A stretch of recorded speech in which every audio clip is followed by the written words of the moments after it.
Life on the road. It's part of most musicians' lifestyles. Bringing music to your fans or to people just curious about your work is part of the job. Whether you're filling stadiums or small clubs and community halls, touring is much the same. It's chaotic, it's demanding, and sometimes not a whole lot of fun. On the flip side, touring shows you the world and can be enriching, exciting, and full of the unexpected. One thing's for certain, every musician's got a tour story. We went to Montreal to talk to 3 of them. My name is Allison. I'm a sitar player, a composer, and also artistic director of Constantinople Ensemble. Sebastian is the mind behind Constantinople, an ensemble that incorporates elements of musical traditions from around the world into their pieces. They have traveled to more than 263 cities in 55 countries. In addition to talking to Kia, we also visited the 2 founders of l'Harmonie des Saisons, which is an ensemble that performs Baroque music. They have won 2 Juno Awards and have toured all over the world. Hello, I am Mélisande Corriveau, artistic director and co-founder of l'Harmonie des Saisons. I'm a musician, I'm interested in early music mostly, and yes, we have toured quite a lot. I'm Eric Milnes. Mel and I are partners in that l'Harmonie des Saisons venture. We found our musicians. Now it was time to talk about touring. We wanted them to tell us about a bad experience they'd had while on tour. One of our first Constantinople tours, it was maybe 18, 19 years ago. I organized a tour in the whole Mediterranean countries. And in Cyprus, we had 2 concerts. I remember that the presenter, who was not completely serious presenter, I think it was part of a church which were organizing a concert. And when we arrived in Cyprus, in Limassol, if I remember well, and no one showed up, and the concert wasn't announced, so we spent there 2 nights without a concert, and we had to find a hotel ourselves. And the presenter just completely disappeared. It was 2 days, but we transformed it 2 days vacation and on the beach and fun. At least all of that time spent traveling was turned into a little break and vacation, not a complete waste. How about you, Mélisande and Eric? A really bad one was being in charge of a team of maybe, 15, 16 artists in Germany.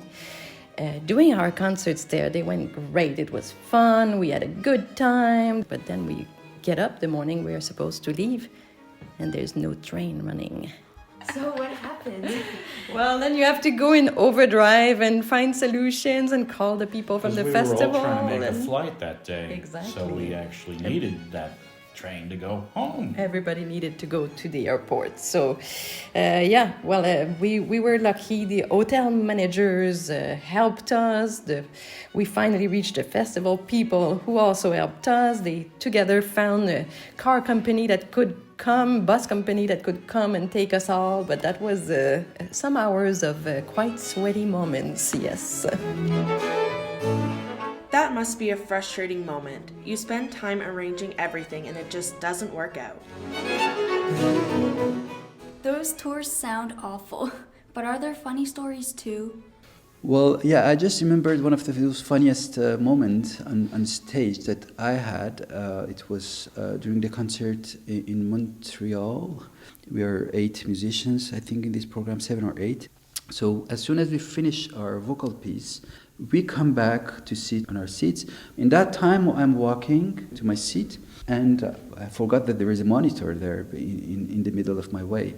So I back walking, I touched the monitor with my feet, and in that very special moment, I realized that yes, I'm falling down with my instrument in my hand, and my legs going up and going in the floor on the stage. But I remembered some dance trick that I had because I did some dance shows as well. I transformed this in a choreography on a stage. So my legs went down, up, down, and again I put them up and again down, and then I jumped, stand up, and I turned and I went to sit my seat. So the other musicians who didn't know what I'm doing there, everyone was, what is happening here? And with some laughing from the audience as well, for sure. It was a very funny moment. And it was pre-pandemic, so unfortunately it wasn't filmed. Or fortunately.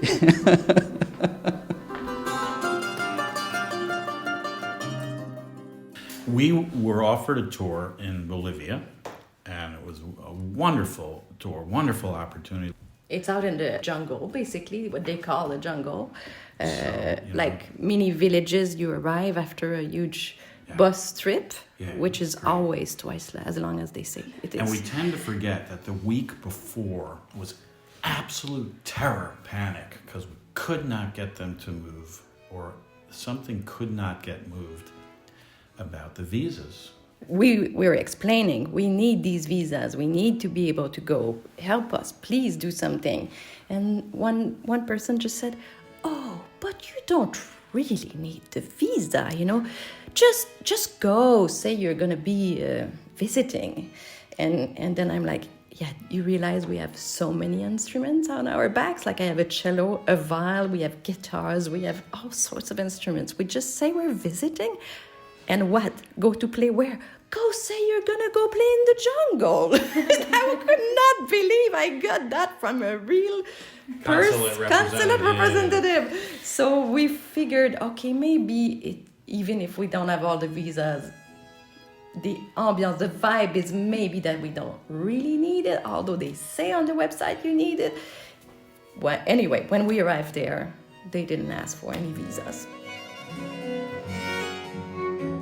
Those stories are pretty crazy. Do you have any advice for other touring musicians?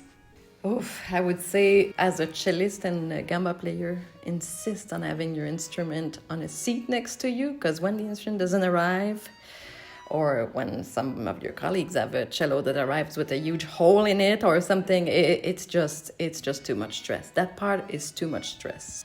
Even if you work very hard, if you have the best staff to plan your tour and having all the details on a roadmap written down and all the steps, there are always some unpredictable things happen. Then you have just to stay relaxed and to remind yourself that you're having a nice tour and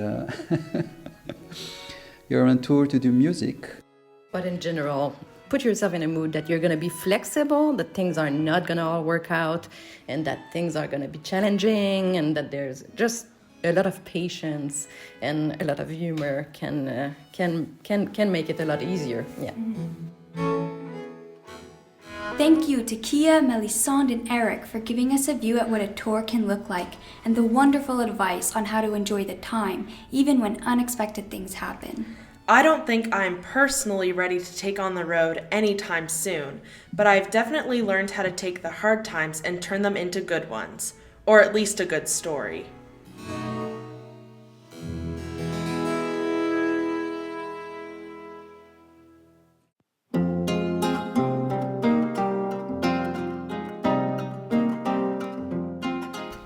This audio documentary was created by Elizabeth, Laura, and Molly, who are students at Mount Allison University.